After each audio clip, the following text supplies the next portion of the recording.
Dobrý večer, dámy a pánové. Opět vás vítám na autorském čtení francouzských autorů. Dnes večer zde přivítáme pana Pascala Commera, který je básník a spisovatel, který žije v Burgundsku v malé vesnici u města Semur-en-Auxois. Píše od konce 70. let, napsal několik románů, píše také povídky a vydává básnické sbírky. Spolupracuje také s literárními časopisy, mezi jinými s Nouvelle Revue Française. A v současné době pracuje na výboru ze svého díla, ze své poezie. Zazní zde dnes 3 ukázky z povídek, které pro dnešní večer přeložil pan Petr Dietert. A poslední báseň zazní pouze v originále, bude tedy bez překladu, takže se nelekejte, že není na projektoru. Takže už bych pozvala na scénu pana Pascala Commera a přeji vám hezký večer, příjemné čtení.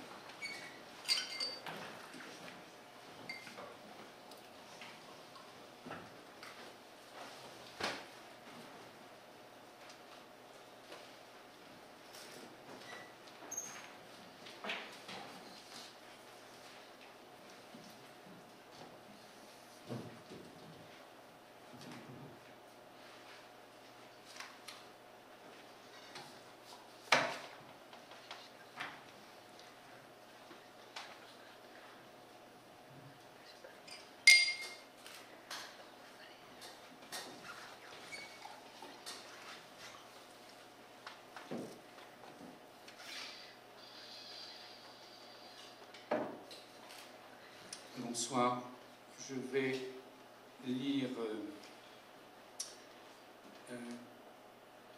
trois petits récits, 3 histoires qui ont la forme de prose et puis une suite de poèmes.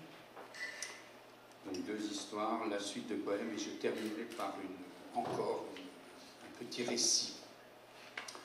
Le premier, Histoire de mon frère, donc est extrait d'un livre de récits qui s'appelait Solitude des plantes, et qui déjà date de quelques années, je ne sais plus, 1996, je vois la date de publication, donc déjà presque 15 ans. Dobrý večer, já vám zde dnes přečtu 3 krátké příběhy v próze, potom sérii básní a pak ještě jeden malý příběh. A začnu takovým vyprávěním příběhem, který se jmenuje Příběh mého bratra a je ze sbírky povídek La Solitude des plantes, Samota rostlin, která vyšla v roce 1996. Je ne sais pas quand cela a commencé. Mon frère s'ennuyait, je crois, depuis toujours. Ce n'était pas à cause de quelque chose qui lui manquait ou parce qu'il attendait. C'était sa façon de passer le temps. Et le temps passait. Mes parents, mon père, ma mère, mais il y a si longtemps que je ne sais plus prononcer ces mots, ne comprenaient pas ou mal. Les autres enfants s'amusaient, s'inscrivaient à un club de sport ou de musique. Mon frère ne demandait rien, restait dans son coin. Les mots qu'il prononçait dans la journée pouvaient se compter sur les doigts d'une main. Mais mes parents ne comptaient pas, ni mon père, ni ma mère, en tout cas, pas les mots. Ils se bornaient à penser, mais qu'est-ce qu'il a donc? Et ils répétaient cela pour eux-mêmes sans en parler vraiment. On ne parlait pas beaucoup dans la famille. Dans les grandes occasions seulement, quand une décision était prise. C'est alors qu'ils avaient décidé de s'installer ici à la campagne. L'air pur lui ferait du bien, pensait-il. Il y a de l'espace, surtout beaucoup de place où l'on peut courir sans jamais rencontrer personne. Mes parents pensaient chacun de leur côté, jamais ensemble. Ils ne mettaient pas cela en commun, les pensées, c'était comme le linge, ça ne s'échangeait pas. À leurs yeux, la campagne était un monde où l'on peut courir à l'abri de tout, même de l'ennui. Il suffisait de suivre un chemin et la campagne en était pleine.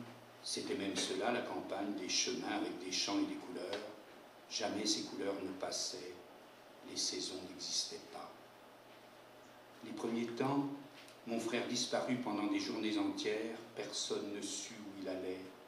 Ou bien il se cachait dans un coin de la cour et on ne l'entendait pas, fermait les yeux comme s'il dormait.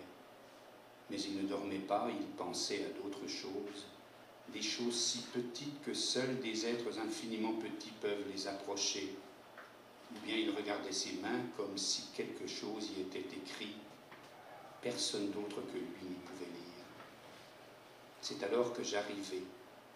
Je ne fis pas de bruit et je crois que personne ne me remarqua, ni mon frère, ni mes parents.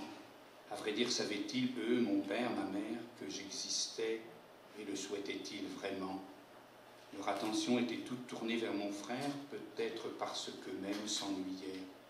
Je les voyais souvent moroses, comme perdus dans un monde vide. Aucune lumière ne s'y allumait. Je lisais cela dans leurs yeux quand il m'arrivait de croiser leurs regards. Mon frère ne devait rien savoir, ne s'en souciait pas. Seul son propre ennui le retenait, et cet ennui épaississait vers le soir. Quand les premières feuilles du tilleul jaunissaient dans la cour, il plongeait dans un rêve qu'il poursuivait mi-éveillé dans son coin. Une fois de plus, je l'apprenais par ses yeux. À cette saison, il glissait vers le bas de son visage.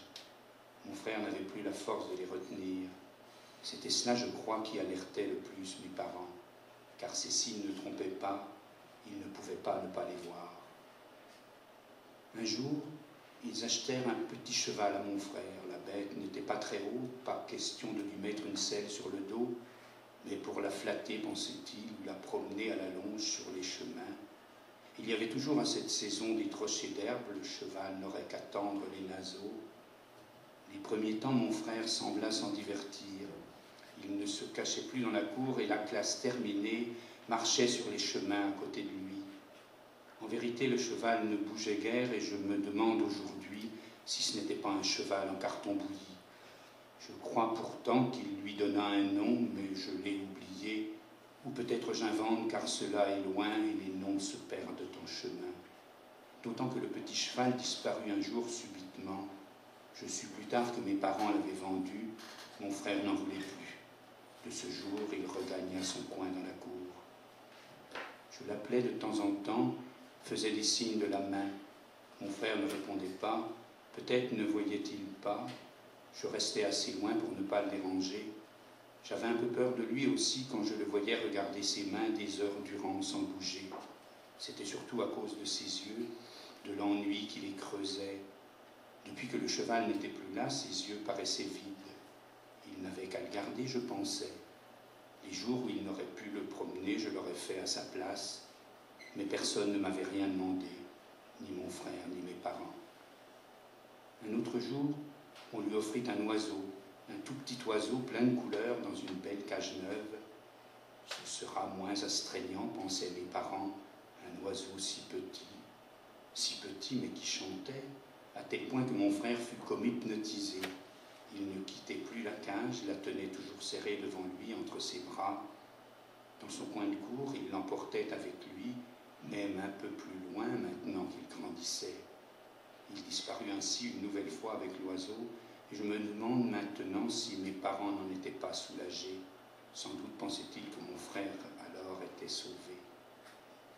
Quand il revint, on ne voyait presque plus l'oiseau, à cause du fil de fer que mon frère avait entortillé tout autour de la cage. Mes parents crièrent d'une seule voix ce soir-là, et aussi le lendemain, « Mais tu es fou », disait-il exaspéré.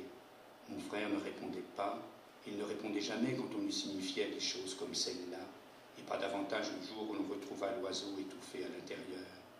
Pourtant, les yeux de mon frère se creusaient, je les surprenais de temps en temps quand ils relevaient le front. Ils semblaient rentrer en eux-mêmes, et l'oiseau était mort. Mort à cause de mon frère qui ne voulait pas peut-être que les autres l'entendent chanter. L'ennui de ma mère durait telle une longue maladie, et mon père mourut, brutalement.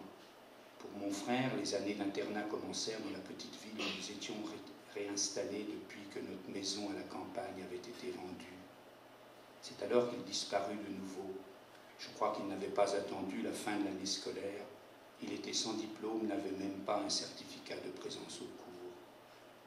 Ma mère avait tenu à ce que nous fassions des études, mais depuis la mort de mon père, elle ne tenait plus à rien. Son visage était la réplique exacte, avec les années en plus, de celui de mon frère. Mêmes yeux bas, alourdis par deux poches sombres, et cette bouche qui ne parlait pas, semblant converser sans cesse avec une ombre. Depuis la mort de mon père, mon frère ne supportait personne autour de lui. Toute la journée, il s'enfermait, en classe, il se taisait. Je ne sais pas s'il retenait quelque chose des cours, sur ses cahiers, il ne notait rien, son cartable demeurait fermé. Les professeurs ne se plaignaient pas de lui, il ne faisait pas de chahut. Ses questions n'embarrassaient personne puisqu'il n'en posait pas. Durant les vacances, à la maison, c'était pareil, et même pire. Ils se retrouvaient deux ainsi, lui et ma mère. Pendant les repas, le silence était si lourd que ça faisait comme de l'ombre sur les assiettes. Mon frère ne lisait pas, du moins je ne le voyais jamais avec un livre. Il s'enfermait, mais je ne sais pas dans quoi, peut-être dans ses mains. Il les regardait longtemps, mais c'était pour ne pas nous voir, je crois, quand nous mangions tous autour de la petite table ronde dans la cuisine. « À qui est-ce le tour ?» demandait ma mère. Elle demandait cela chaque jour à l'heure de débarrasser la table, mais c'était inutile. Mon frère n'entendait pas quand ma mère demandait quelque chose. Il s'enfermait lentement dans ses mains qu'il refermait devant lui. Je le voyais s'y cacher puis disparaître à l'heure de la vaisselle. Quelque chose s'éteignait alors dans ses yeux et je ne savais pas vraiment quoi. Ce n'était pas à cause du service, ni même de ma mère, mais à cause de tout. Et tout, c'était la maison, l'internat, nous tous sans doute. C'était aussi ma mère quand elle se levait de table pour débarrasser, car c'était elle en fin de compte qui était toujours de service. Je ne sais combien d'années ont passé. Un jour, je me réinstallai à la campagne dans cette maison où je suis né. C'était plus fort que moi, quelque chose m'attirait là de nouveau. L'ombre du gros tilleul ou je ne sais quoi d'impalpable qui me suit. Puis ce furent les travaux de rénovation, les besognes au jardin et les livres. Un soir, une voiture s'arrêta un peu à l'écart de la maison. Je relevai la tête du jardin où je m'échinais à tirer les mauvaises herbes. Je le reconnus tout de suite à sa descente de voiture. C'était bien lui, mon frère. Il fit quelques pas en direction de la cour, puis il s'arrêta, regarda un instant du côté du tilleul. Je l'avais coupé entre-temps, il menaçait le mur. Son visage était resté le même. J'eus le temps de voir ses yeux, il n'avait pas tout perdu de l'ennui d'autrefois. Puis la voiture redémarra, je suivis un instant le bruit du moteur et je me penchai un peu plus vers la terre. Un autre récit beaucoup plus récent s'appelle « Dans la neige ». Dans la neige, il est tiré d'un petit livre récent, enfin, qui s'appelle « Noël-Hiver », et donc qui évoque l'hiver. Další povídka, která je o něco novější, jmenuje se Ve sněhu, dans la neige a pochází z takové drobné knížky Vánoce, zima.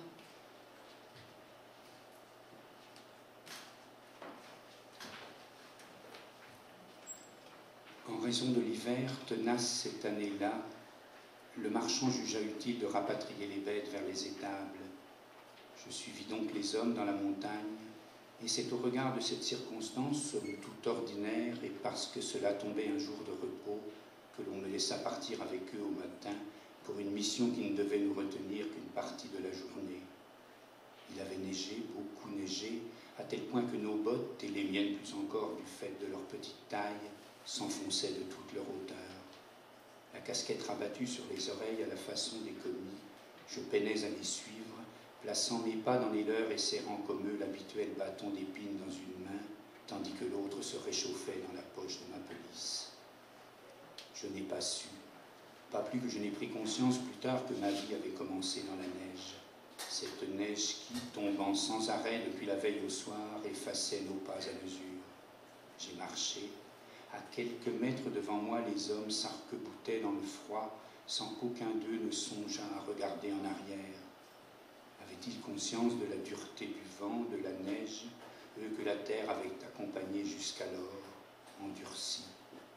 Savaient-ils seulement que je les accompagnais, d'autant que tous ne parlaient pas notre langue, si tant est qu'un seul d'entre eux eût formé quelques bribes d'un langage dont ils ne connaissaient à eux tous que de rares expressions usées au fil des jours, tout à la lecture des traces de sabots sous nos pieds, lesquels s'enfonçaient avant de se mêler aux broussailles et disparaissaient pour reparaître plus loin dans un piétinement qui semblait soumis à une poussée de fièvre, emmêlée telle une écriture étrange, difficile à déchiffrer. Par crainte d'éventuelles réprimandes du marchand, l'idée de redescendre sans le troupeau ne serait venue à personne, pas plus que de planter nos pas au milieu de la neige, d'abandonner toute recherche. Mais sans doute s'agissait-il de toute autre chose, quoique rien de cela ne fût signifié entre eux ni autour d'eux, ou disons-le, d'un accord tacite entre les hommes par lequel ils s'engageaient eux-mêmes, eux et leurs paroles, et qui prenaient en compte l'hiver tout entier et le froid, comment dire autre, du lien qu'un pays minuscule avait tissé avec les hommes, leurs usages, avec les bêtes. Tout un jour à marcher alors, tout un jour à travers l'immensité enneigée, à arpenter le sommet de la colline après qu'on eut gravi ses flancs à la lisière du bois, à chercher une présence qu'attestaient tant de traces au sol auxquelles s'ajoutaient les travaux d'aiguille des oiseaux venus picorer à l'aube les bouses dans la neige, composant de leurs pattes minuscules une dentelle de chemin qui se rejoignait pour se perdre plus loin, toile d'araignée dont les fils retenaient de l'invisible et du silence. Un silence épais où tout perdait sa consistance, des craquements des branches en lisière au bruit à peine perceptible de nos pas sur la neige et jusqu'au souffle de nos respirations heurtées. Le froid ne tarderait pas à les transformer bientôt en un sifflement de gorge, accompagné du seul jet de vapeur échappé de nos lèvres. De temps en temps, une trochée dépassait de la neige l'unique vestige des pâtures. Nous avons pénétré dans le bois. À cause de la neige, la marche était rendue si pénible qu'elle nous paraissait maintenant interminable, tellement harassés que nous étions, et moi le premier, qu'il nous fallut la stopper vers midi, reprendre souffle à l'abri des troncs, là où les traces n'en finissaient pas de se mêler les unes aux autres avant de s'infiltrer, au risque de se perdre sous le taillis.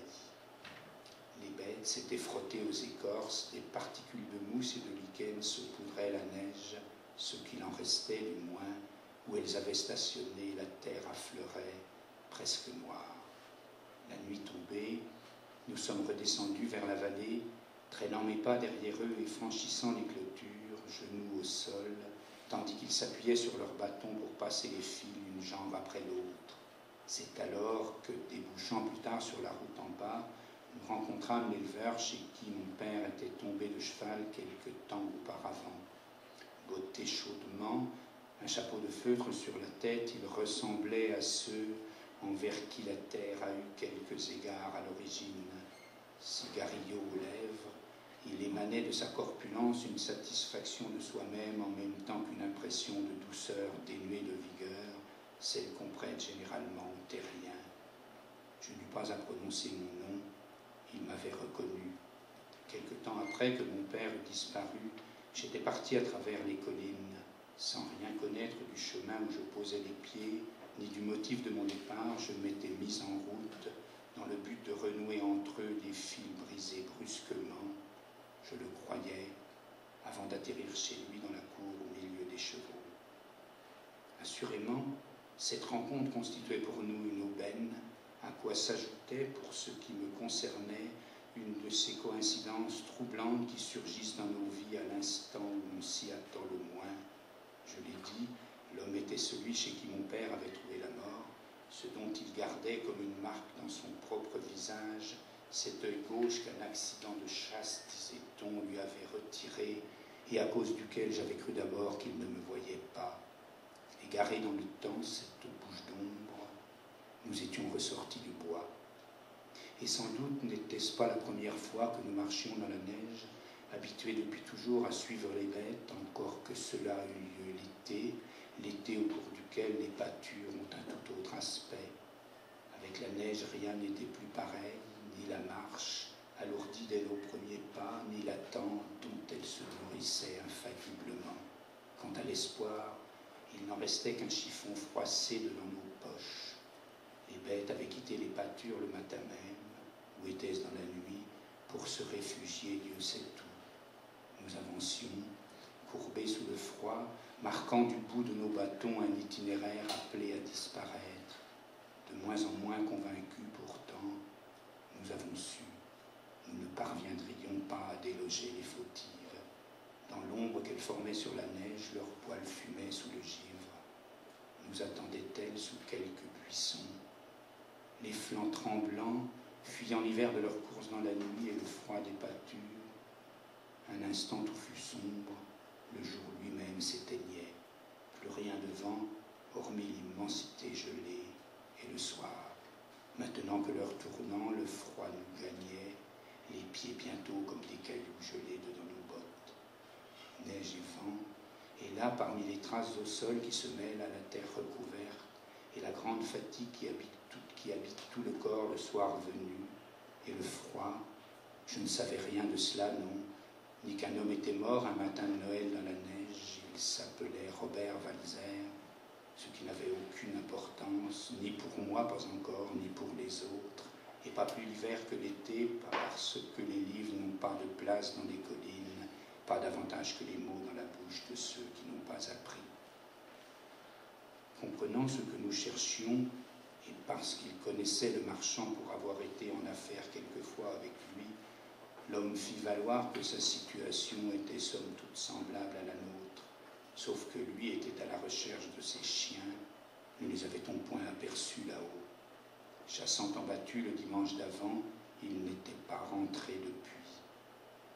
C'est alors qu'il posa sa main sur mon épaule, surpris de me rencontrer une seconde fois, là, dans la neige, à la nuit tombée. N'étais-je point un enfant encore, pas plus haut que 3 pommes avec ça, ainsi que je l'entendais souvent, ce qui me valait d'être surnommé les bœufs dans la langue des commis.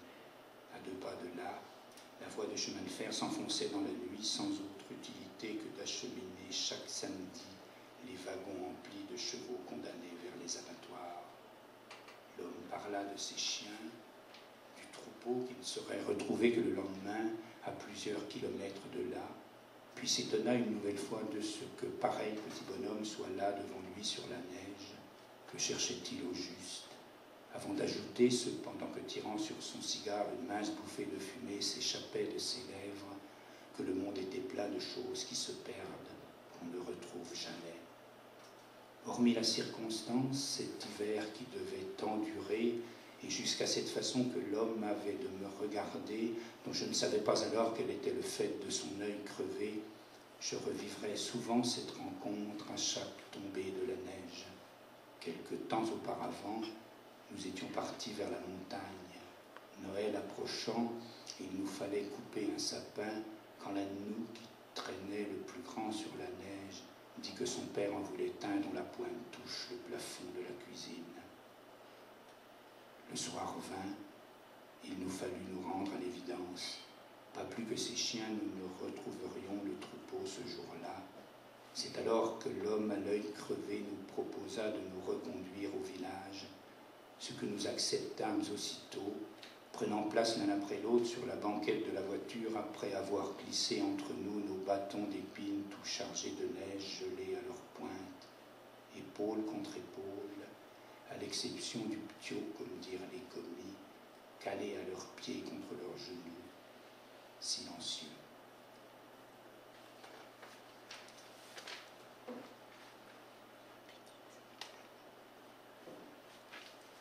Maintenant, donc, une suite de poèmes intitulés « Songe du petit cheval déplacé en terre franque », où c'est ce petit cheval rencontré comme ça, plusieurs temps de suite dans la campagne, qui lentement devient en quelque sorte la voix du poème. A teď bude série básní, která teď není přeložena na projektoru a titul je něco jako Sen koníka, kterého přemístili do franské země. A je to v podstatě inspirované koníkem, kterého jsem několikrát potkal venku a který se stal vlastně hlasem této básně.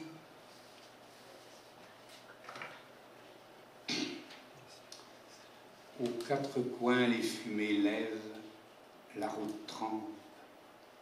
Le marchand de matériel exhibe, placide concession, ses bennes qui flamboient, l'herbe étincelle, qui vient, hors l'inutile, l'habituel porteur de nouvelles attendues, réparateur et marchand de services hors pair, brocanteur marron, spécialiste du bricolage à domicile, par la campagne où s'exagèrent les marques d'un hiver long.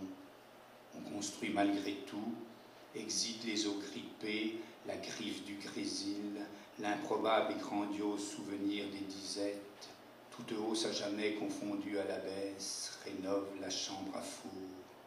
Le presbytère mis à prix on débarrasse, parmi les décombres le crucifix rutile, au soleil sortent les murets.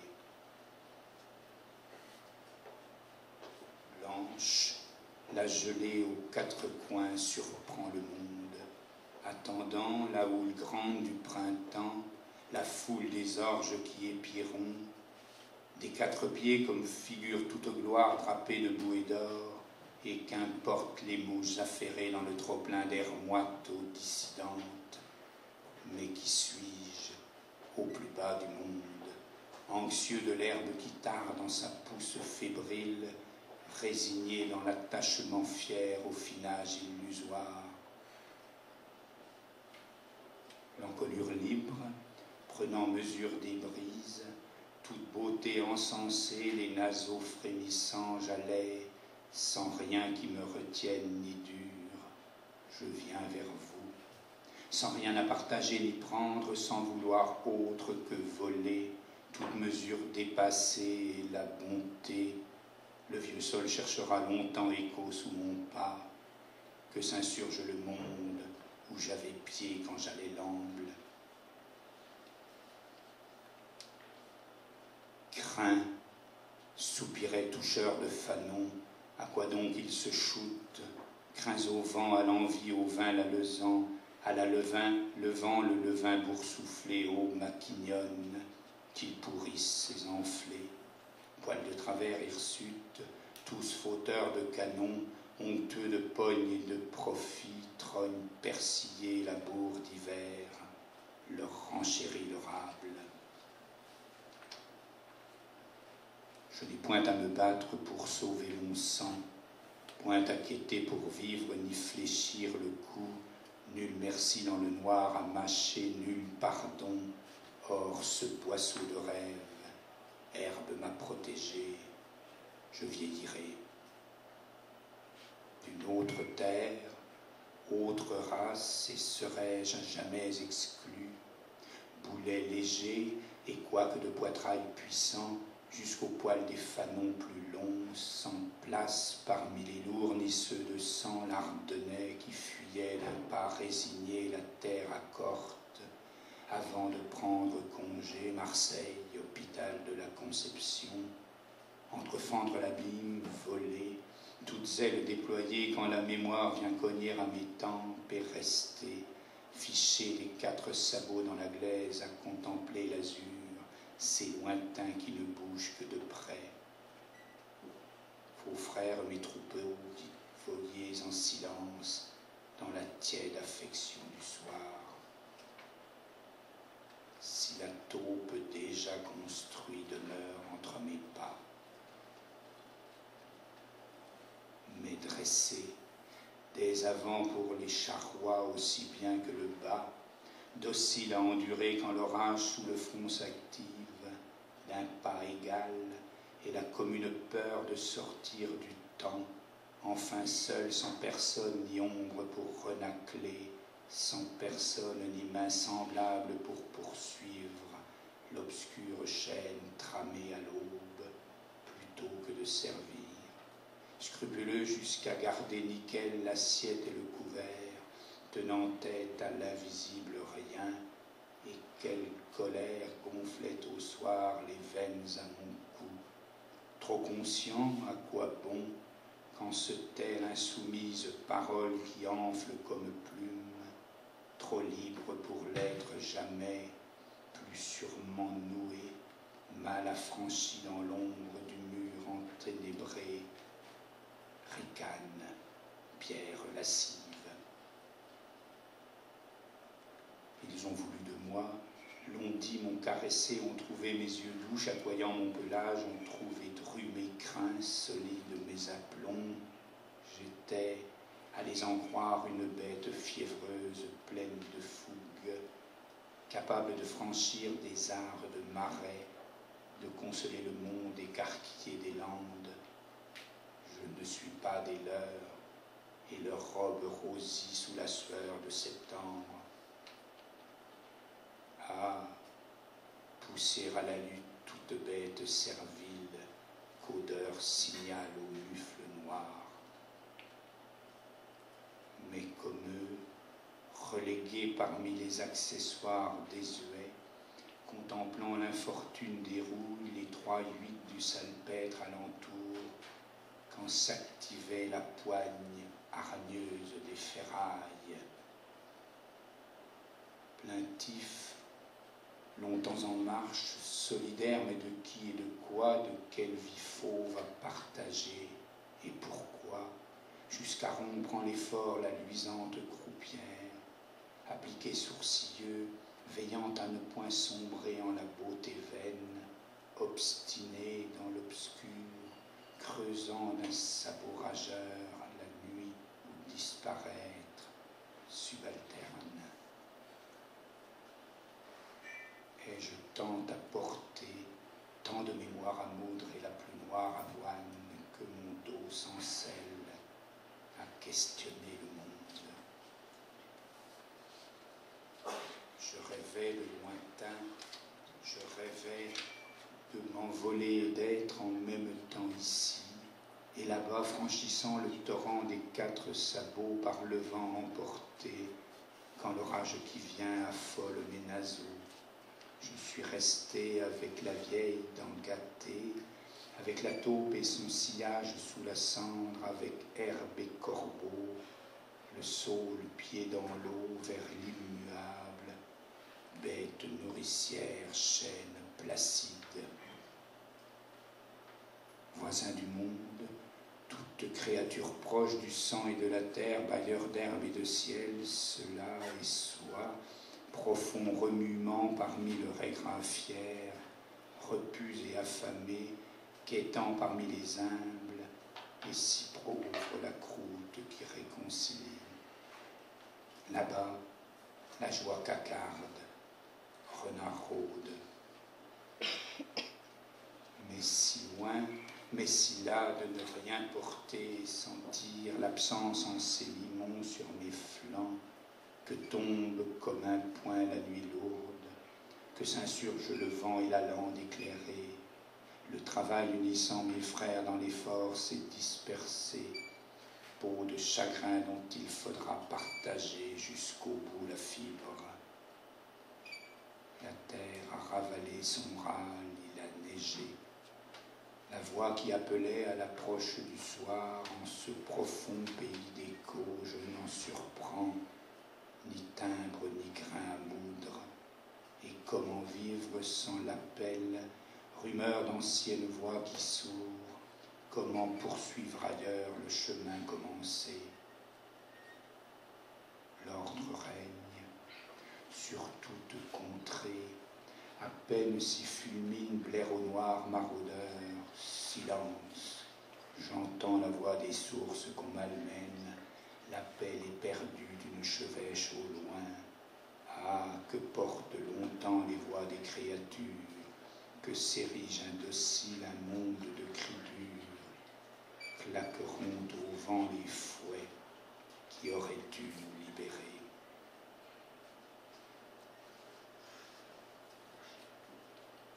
La voix dont se portait très mal, exigeante de paroles, anxieuse et pleine, comme bête au soir se traînant tout autour, cherchant veine sournoise où battait la vie terrible et lancinante, poignante blessure d'être, à commencer par la natale terre qu'en vain j'idéalise, sauvage steppe et si lointaine, pareillement perdue, le chaos, la vermine.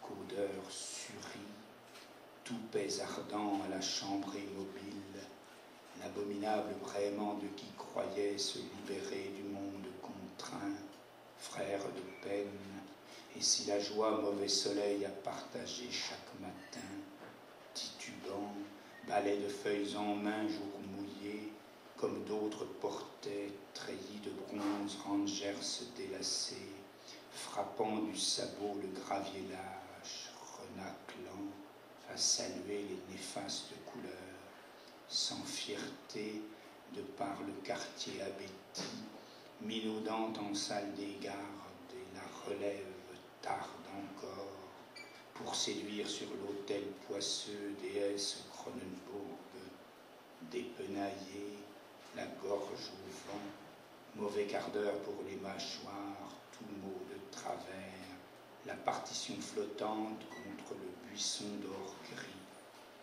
où passait, fanfaronne l'ombre d'un régiment fantôme, baise et alezan, vieux rouan rougi sur la sûre défaite, boulets atteints, la gourmeau mort en ses canons d'acier, et ganache verdie.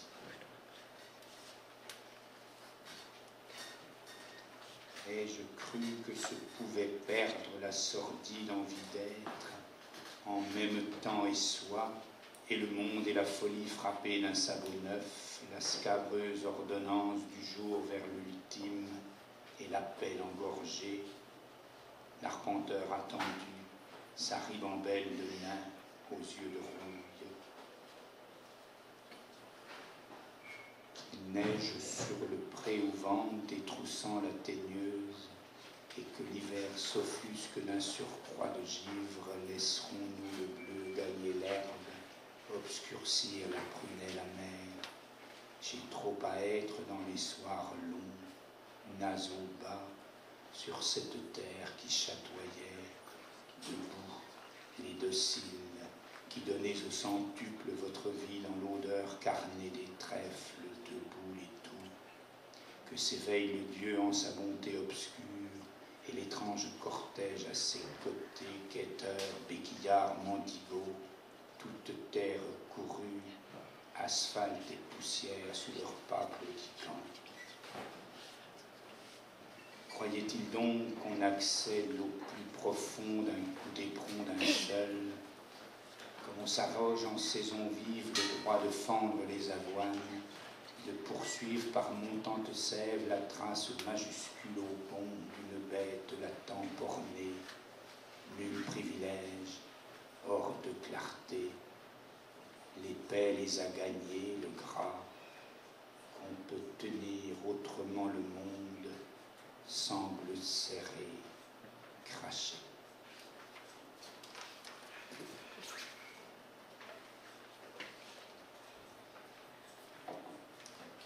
Maintenant, dans un ton d'été, c'est-à-dire un ton plus léger, un texte que j'ai écrit avec d'autres du reste,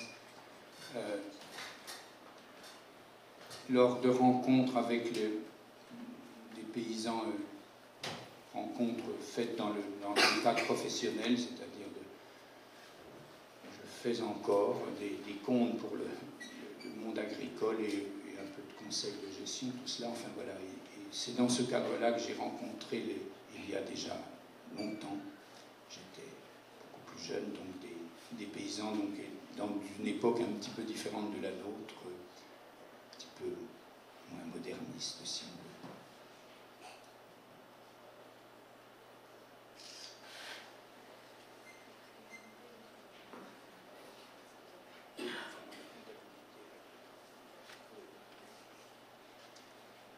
Takže teď přijde povídka, která je napsaná v trochu letnějším, lehčím tónu a ten text už jsem napsal dříve a je inspirovaný mým setkáním nebo mým kontaktem s lidmi z venkova, se kterými stále přicházím do kontaktu, protože ještě v současné době pracuji částečně jako účetní v zemědělství. Takže ten text je o lidech, kteří jsou jakoby z trochu jiné doby, než je ta naše. Jsou takový jakoby méně modernističtí, asi tak.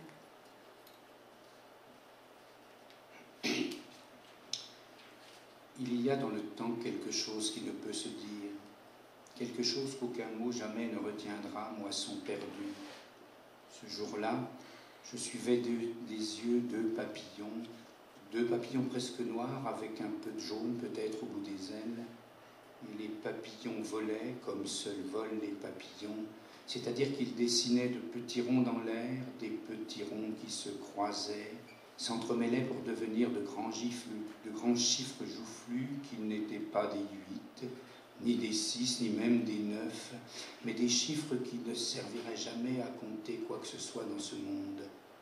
Les nombres que les papillons écrivaient de leurs ailes sur le grand tableau du ciel n'appartenaient pas au système que nous apprenons enfants à l'école, ce système au nom duquel chaque jeudi j'ouvrais la porte de ma permanence. C'étaient des figures qui ne servaient pas à compter, en tout cas pas quelque chose se mesurant avec des ombres, c'est-à-dire qui appartiendrait à une suite logiquement établie.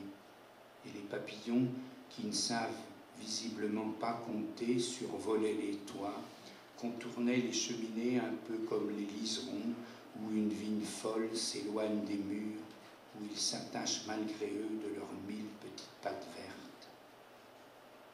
J'avais ce jour-là des raisons d'être léger. Léger n'est peut-être pas le mot qui convient, je me sentais lourd de quelque chose qui ne pèse pas. Quelque chose qui était entré en moi, ou sorti, je ne sais, comme les papillons profitant de l'été entraient et sortaient par ma fenêtre ouverte. Et les papillons, comme liés l'un à l'autre par quelques ficelles invisibles, volaient ensemble sans se toucher jamais. À certains moments, pourtant, ils n'en formaient qu'un, grand papillon noir avec du jaune peut-être au bout des ailes. Et leur corps, l'instant d'un éclair, n'était plus qu'un corps unique, duveteux copeau d'or noir que le frisson de l'air électrisait d'un seul coup. Mais déjà, ils s'éloignaient, les papillons. Ils repartaient plus loin, plus haut, et dans le ciel parfaitement transparent de cet après-midi, les grands chiffres se déroulaient derrière eux comme une écriture dans le ciel vide. Une écriture qui s'effaçait en même temps qu'elle prenait corps, dont la seule trace était qu'elle n'en laissait aucune, sinon ce quelque chose d'impalpable qui demeurait un instant au-dessus des toits. La veille, j'avais reçu le dernier numéro d'une revue, 3 lettres rouges penchées sur la couverture comme 3 gamines se tenant par la main. Et dans ce numéro, mais le croyais-je vraiment, en étais-je sûr, figurait une histoire et j'en étais l'auteur. De cela, je n'avais pourtant pas à douter.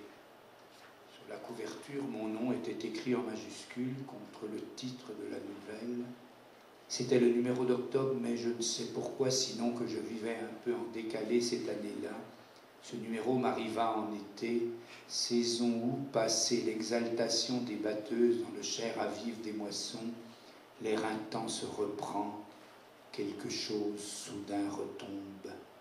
Ou peut-être avais-je vécu dans l'attente de cette publication sans le savoir, à tel point que le temps n'existait plus, comme à la seconde où l'épi coupé et happé, broyé, entraîné, frappé par le tambour, à moins que je n'eusse l'été suivant revécu de mémoire cette journée. Toujours est-il que ce numéro m'accompagnait désormais à ma permanence. Entre les passages de 2 paysans sur la chaise, puisque d'ordinaire il n'y en avait qu'une, je le tirais de mon cartable.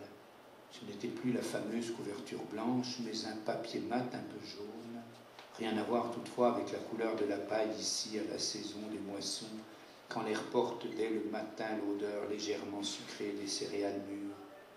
Alors, les papillons revenaient, sortant du ciel une nouvelle fois. Il rasait les choux dans les jardins, les salades blotties à terre comme des poules sous la chaleur, et toutes ces choses qui, venant des jardins, les font à notre image, sérieuses et méthodiques. Cela qui s'y peut lire, planches et allées, est une écriture aussi lourde et pesante comme sont nos pas sur la terre. Et les traces de nos pas se mêlaient un instant à celles des papillons dans le ciel. Papillons qui se frôlaient, s'éloignaient, se touchaient, repartaient comme pour coudre ensemble le linge sans tache d'une journée. Il arrive parfois que le monde, vu d'une fenêtre, soit soudain sans tourment. Le sureau, depuis toujours agrippé à la terre sèche, se dessert du mur de la maison abritant ma permanence. Quelques mètres plus loin, les poules, dans un enclos de grillage parmi des orties, suspendent leurs ergots au-dessus de la terre battue. Ainsi était soudain le monde, sans bruit. Du moins n'entendais-je plus les camions de la coopérative, mais peut-être était-ce une journée sans moisson, du moins je le croyais, ni les engins dans les champs occupés à couper, broyer, écraser. Le monde était vide, ou plutôt mes yeux n'en retenaient que ce qui le rendait palpable, un peu comme une ficelle par terre appelle soudain la mémoire d'un chemin dans la poussière. Assis à ma table dans cette pièce fraîche où n'entrait pas le soleil des moissons, comme si les chiffres et celui qui parlait par eux devaient toujours se tenir dans l'ombre, entendant l'homme à la tête de serpent annoncer son nom devant moi en 2 hoquets consécutifs, gros, Georges, j'avais pensé alors, mais pourquoi, sinon que ce patronyme, somme toute assez courant, leur était commun, au nom si scandé de Léon Gabriel Gros, qui reste lié à celui des Cahiers du Sud dans la mémoire des poètes. Mais Gros Georges me parlait du prix de la ficelle ce jour-là. Et ce n'était pas n'importe quand, puisque c'était en été, saison où la ficelle retrouve son rôle de lieuse. L'hiver, les paysans distribuant la paille aux bêtes, la coupent sur les bottes, juste devant le nœud, l'accrochent à un clou qui sort d'une poutre dans l'écurie où elle pendra en de longs chignons blondasses.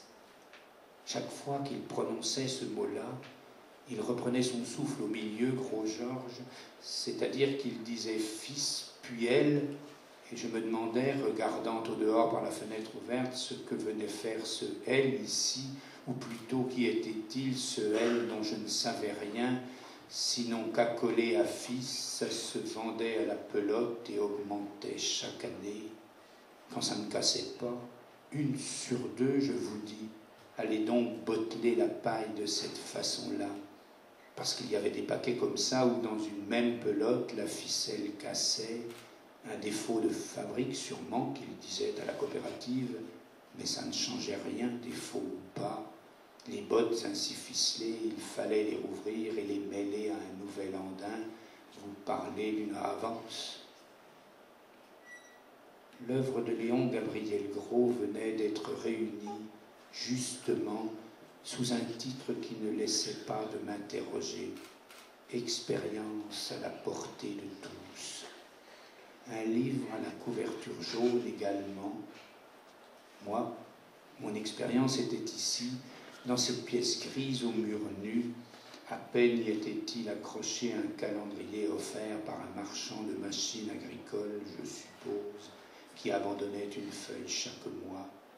Ici, parmi les paysans dont certains, ceux qui pratiquent l'élevage, traînaient avec eux l'odeur tenace du bétail, qui est en fin de compte celle des écuries, mélange de foin au bonheur des prairies en fleurs, de poussière des fenils, de fumier aussi, sans oublier, comment le pourrait-on, celui des bêtes elles-mêmes, cuir et suin mêlés, quand ce n'était pas un parfum d'eau de Cologne dont ils abusaient, qui flottait dans la pièce longtemps après eux.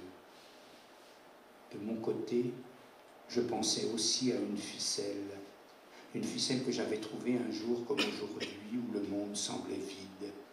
Non pas une de ces journées de moisson où, sans interruption, les tracteurs passaient et repassaient sur la rue le long de ma permanence, tirant vers les silos de la coopérative.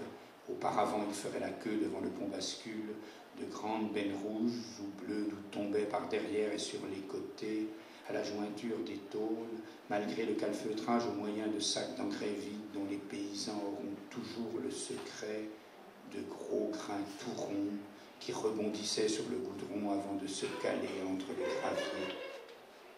Et le souvenir de cette ficelle déliait mes doigts lentement, parce qu'une ficelle, rien, me semble-t-il, ne porte davantage en soi l'image de la pauvreté du monde, de sa précarité, ne prend vie qu'en bougeant, c'est-à-dire en serrant, et les nœuds de cette ficelle longtemps m'avaient retenu attaché à la terre, d'où nous venions tous deux, ma ficelle et moi, ayant l'un et l'autre traîné sur la poussière, qui laisse des marques grises sur la peau, également noués, comme serrés chacun sur soi-même, prisonniers de ce qui ne passe pas, mais sans faire davantage à chaque tour. Et c'était ça, ma ficelle, celle que j'avais trouvée, une image un peu bleue de moi que j'enroulais autour de mon poignet, l'image de quelque chose dont on ne peut bientôt plus se déprendre. Et le chanvre, mais c'était en réalité une ficelle en plastique, comme on en voit maintenant dans les fermes, du plastique usé, effiloché aux deux bouts à tel point qu'en y regardant vite on pouvait s'abuser, et le chanvre, qui donc n'en était pas, lentement épousait la chair de mon poignet, et mon poignet ne se défendait pas. Il y a un instant après la tension où le corps s'abandonne, comme l'épi battu contre le tambour, dans le vrombissement imperturbable de la machine, laisse tomber plus loin ses grains dans la trémie. Je me demande si c'est bien le lieu ici pour parler des poètes, de leurs fragiles expériences, mais y a-t-il quelque part un lieu pour cela? Gros Georges, à moins qu'il ne fallût dire Georges Gros, ce qui est un peu différent, habitait à quelques kilomètres de là le village d'André Fresneau, dont on sait si peu ici qu'il vit si près de nous, dans nos collines. Mais il n'en savait rien, Gros Georges. Les poètes sont de gros insectes sous l'herbe des villages qui mâchonnent. Et qu'est-ce que cela aurait changé s'il l'avait su? La ficelle n'aurait-elle pas cassé pareillement dans la lieuse? La dernière fois que j'avais vu André Fresneau, quelques mois auparavant, vers la fin du repas, son visage s'était éclairé. Pour dire vrai, la lumière était venue avec un nom comme sorti de lui. Évoquant des écrivains trop vite oubliés à mon goût, j'avais, au détour d'une phrase qui se voulait anodine sans doute, prononcé le nom de Vittorini.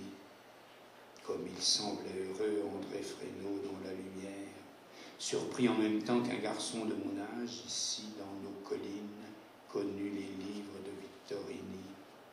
C'était un de mes grands amis, savez-vous, disait-il, une main légèrement levée, et la lumière qui s'insinuait l'instant d'avant dans chaque trait de son visage s'était brusquement figée, comme par les matins d'été, avant que démarrent les moissonneuses, quand un nuage passe devant le soleil. Ma ficelle ignorait tout de cela. Les ficelles ne savent que serrer.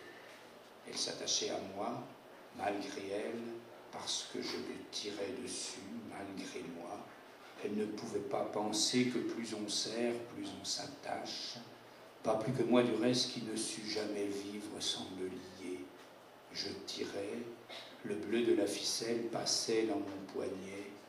Il est des couleurs ainsi dont on ne se sépare plus. Le bleu de la ficelle passait dans mon sang. Je n'ai jamais cru que le sang pût être d'une autre couleur, celle que l'on voit quand on se coupe, celle des grands dahlias sur les jardins, puisqu'ils saignent eux aussi sur la terre. Vers la fin de l'été, ils perdent leur sang, et l'été ne serait pas ce qu'il est ici, c'est-à-dire partout où il y a des saisons qui passent, sans tout se sang verser. Mais le sang ne fait pas de bruit, coule sans que personne, rien dans le monde, ni les plantes, ni les êtres ne l'entendent. Sans doute, est-ce cela qui donne à la terre son poids et son odeur, odeur de la mort le soir quand les choses se tassent un peu plus sur la terre. Assis à ma table, les mains posées à plat sur les genoux, l'une retenant entre deux doigts sa casquette par la visière, Gros Georges ne parlait pas, ou si peu. Du moins, c'était comme s'il se taisait en même temps, comme si la salive lui manquait. À vrai dire, il ne parlait que mot à mot, par saccades, comme si sa langue eût pris soin de placer un trait d'union entre chaque syllabe. Sa bouche sifflait, ses yeux clignaient. Cela eût pu être gênant, pour lui comme pour moi qui l'écoutais, mais il n'en souffrait pas apparemment. Sa tête ressemblait alors à une tête de serpent, mais en plus rond, une tête de gros serpent en quelque sorte, et c'est pour ça peut-être qu'il s'appelait Gros Georges, avec des bons yeux dedans qui ne cherchaient pas à piquer. Simplement, il se posait sur vous et vous donnait raison. Dès l'instant où il avait frappé à la porte de ma permanence, je crois que quelque chose, un peu comme une ficelle, mais une qui ne se voit pas, m'avait lié à lui, bien que nous n'eûmes pas par la suite d'autres propos que ceux tenus ce jour-là. La ficelle pouvait bien casser entre les mots.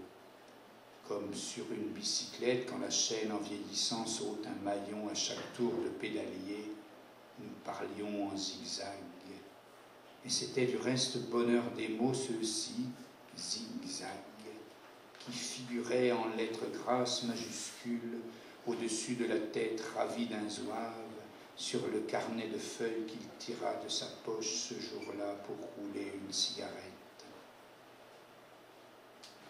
Les bêtes, en se frôlant, effacent leurs traces sur la poussière. Dans les champs, après les dernières maisons, le ronronnement des moissonneuses qui tournaient au phare s'éteint. Cela ne se remarque pas tout de suite. Ce n'est pas quelque chose d'immédiat qui nous étreint, nous soulage, mais une sensation lentement qui nous gagne, qui prend son temps.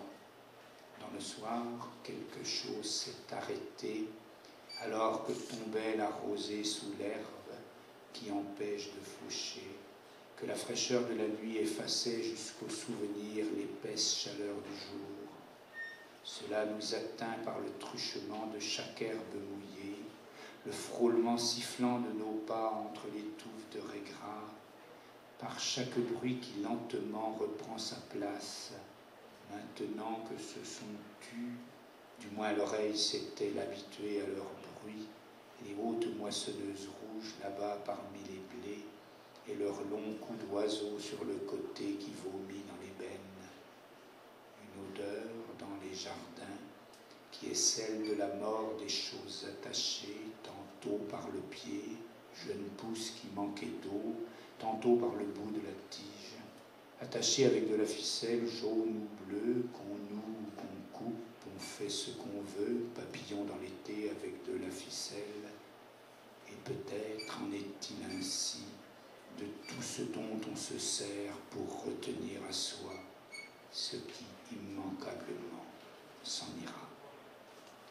Merci.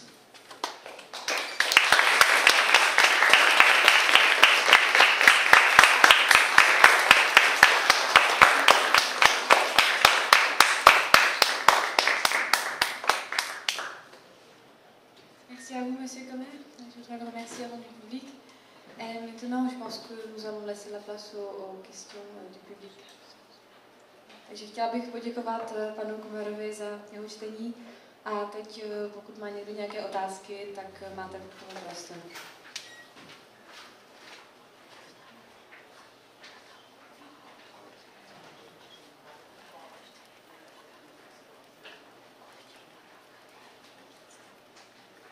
Bonsoir, merci beaucoup.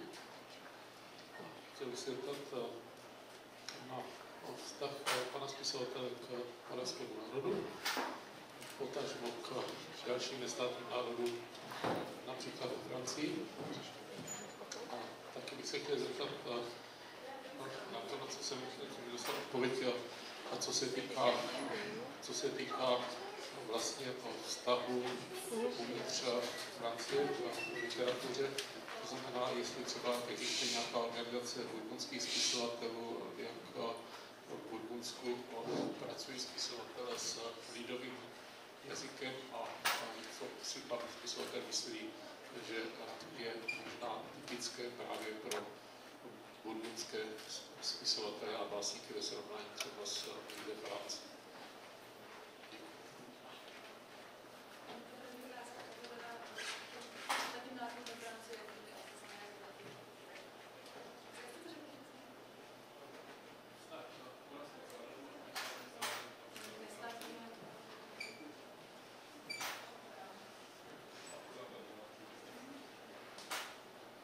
Donc la première question, quelle est votre liaison ou relation au peuple morave et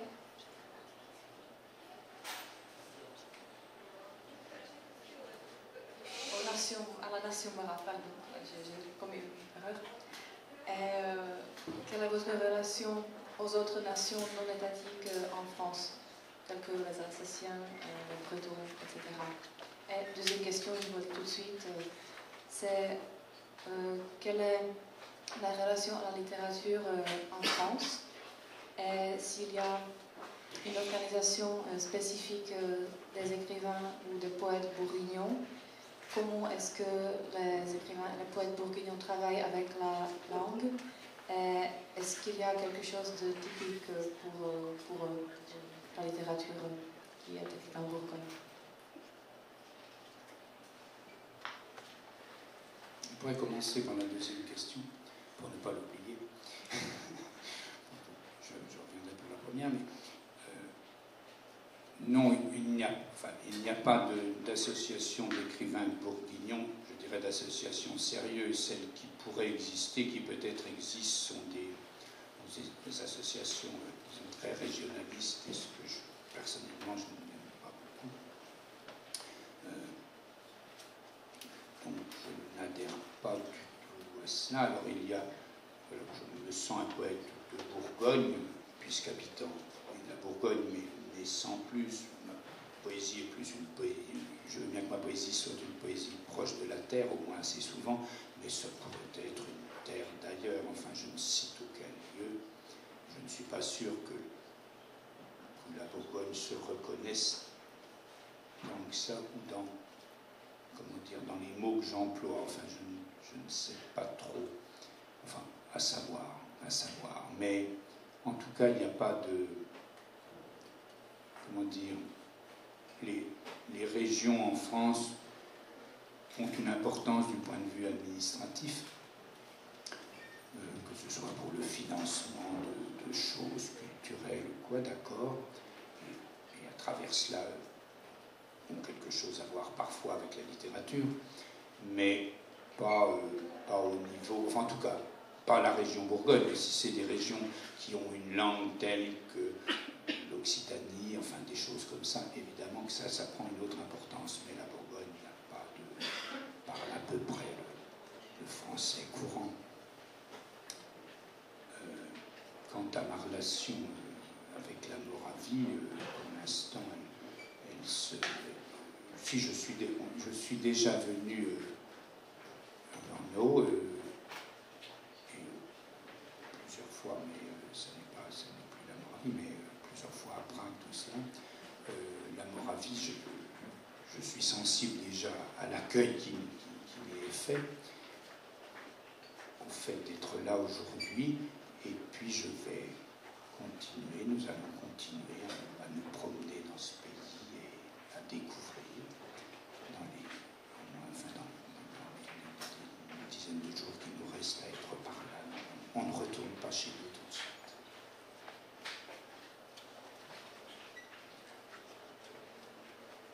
Takže já začnu tou druhou otázkou, abych ji nezapomněl. V Burgundsku neexistují žádné asociace spisovatelů, nebo alespoň ne seriózní asociace. Možná jsou tady nějaká regionální sdružení, ale já je osobně nemám moc rád a nejsem jejich členem. A co se týče mé poezie, tak ona se tohle se týká všeobecně vztahu k zemi, k půdě, k nějakému regionu, ale Burgundsko to je v podstatě jenom z toho důvodu, že zrovna tam bydlím. Ale stejně tak by to mohlo být nějaké jiné místo, není tam žádné regionální specifikum. Já nejsem schopen říct, jestli se Burgundsko v tom poznává, to je otázka. A samozřejmě regiony jsou ve Francii důležité z administrativního hlediska, například také co se týče financování kultury a také literatury, ale v Burgundsku to není nějak markantní, tak jako třeba v jiných regionech, jako Okcitánsko, kde mají samozřejmě svůj jazyk, tam je ta situace trošku jiná, ta identifikace s regionem. Ale v Burgundsku se mluví velmi běžnou francouzštinou, takže tam ta regionální identifikace není tak velká. A co se týče vaší první otázky, mého vztahu k Moravě, tak já nejsem v České republice poprvé, v minulosti jsem byl už v Praze a co se týče Moravy, tak rozhodně si cením vřelého přivítání, jakého se mi tady dostalo a ještě tady chci asi 10 dní zůstat, budu cestovat také po Moravě, budu ten region objevovat, takže uvidím.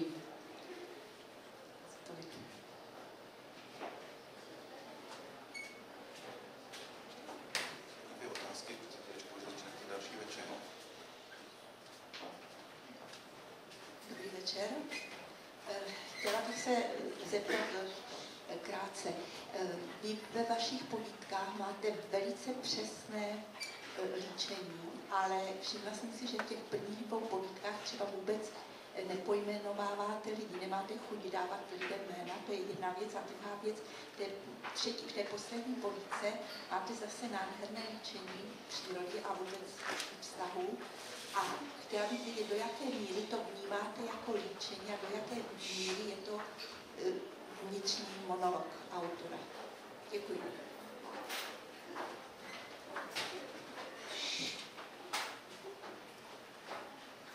Bonsoir, je voudrais poser juste brièvement quelques questions. Donc j'ai remarqué que vous prêtez beaucoup d'attention à la description dans vos écrits. Et dans les 2 premières nouvelles, j'ai remarqué qu'il y a de très belles descriptions, mais il n'y a pas de nom. Donc je voudrais savoir si c'est que vous n'avez pas envie à nommer vos personnages ou pourquoi est-ce qu'il n'y a pas de nom. Et ensuite, une autre question concernant le troisième récit que vous avez lu. Il y avait encore de très belles descriptions de la nature et des relations entre les hommes. Et je voudrais demander si pour vous c'est plutôt description ou plutôt monologue intérieur. Oui, il n'y a pas de nom parce que je ne suis pas romancier, ce que je ne serai jamais. Quand même, j'écrirai ce qu'on appelle un roman. Ce serait encore un roman sans nom et que je viens du poème et que je suis, même quand j'écris de la prose, je pense un poète. Donc, comment dire, si j'étais peintre, ce ne serait pas une peinture figurative. En tout cas, pas immédiatement figurative. Ce qui m'intéresse, c'est de travailler avec l'ombre que nous projetons chacun sur la terre, un petit peu comme ça. Et les descriptions me servent à cela, parce que je n'ai rien à dire, en somme. Je veux dire rien à dire de narratif. Je n'ai pas de choses à prouver. Je n'ai pas de direction à suivre comme dans un roman, avec un début, un développement, une fin, tout cela. Et mes histoires, quand je les écris, ce que j'appelle des histoires, mais ces petits récits sont écrits de façon non linéaire, ou en tout cas longtemps ont été écrits de façon non linéaire. C'est après que je renouais les morceaux, comme on fait avec une ficelle, justement, comme cela, et que petit à petit, une sorte de narration, un fil, encore toujours le fil, la ficelle, un fil apparaissait. Mais ce qui m'intéresse avant tout, c'est des types de personnages, des ombres de personnages. Et c'est pour ça que ces personnages peuvent s'appeler frère, mon frère, et qui n'est pas nécessairement, évidemment, ni le mien de frère, ni le frère d'un autre, mais l'histoire du mot frère et tout ce qu'un tel mot porte de fort et de lien dans la langue, et aussi peut-être de déception quand les liens n'y sont pas ou ne sont pas à la hauteur. Donc c'est plutôt malgré tout le poème de la langue qui m'intéresse que le fait de raconter vraiment une histoire. Je suis un faux raconteur.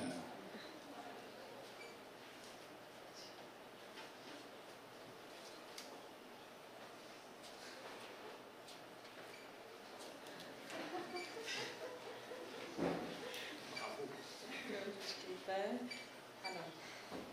Tady máme otázku a tady máme odpověď. Takže já nedávám svým postavám jména, protože nejsem romanopisec a i kdybych psal romány, tak by se jednalo o romány v podstatě s postavami bez jmen a i když píšu román, tak myslím stále jako básník, takže i ty romány by byly blízké poezii. Kdybych byl malíř, tak bych rozhodně nemaloval figurativní obrazy. Zajímám se spíš o takové, to čemu říkám stíny postav na zemi. A ty popisy mi slouží vlastně k tomu, že já, co se týče narrativy, co se týče vyprávění, nemám co říct. Já nechci psát příběh, který má počátek, nějak se rozvíjí a potom má konec. To, co píšu, není lineární. V podstatě se jedná o obrazy, stíny, které se až potom jakoby tím provázkem, o kterém se psalo v té povídce, spojují v nějaký celek. Vlastně teprve se nachází ta společná nit, která se tam objevuje. Takže to nejsou klasické postavy jako v románech, jsou to typy postav, stíny. A když jako v té první povídce píšu například o bratrovi, o mém bratrovi, tak to nemusí ve skutečnosti být můj bratr, ale spíš příběh slova bratr v jazyce a jeho síly v jazyce a síla toho vztahu. Jaké to slovo má v jazyce, to nemusí být nutně propojeno se skutečností. Takže v podstatě jsem spíše básník než prozaik a když píšu vyprávění, tak jsem vlastně něco jako falešný vypravěč.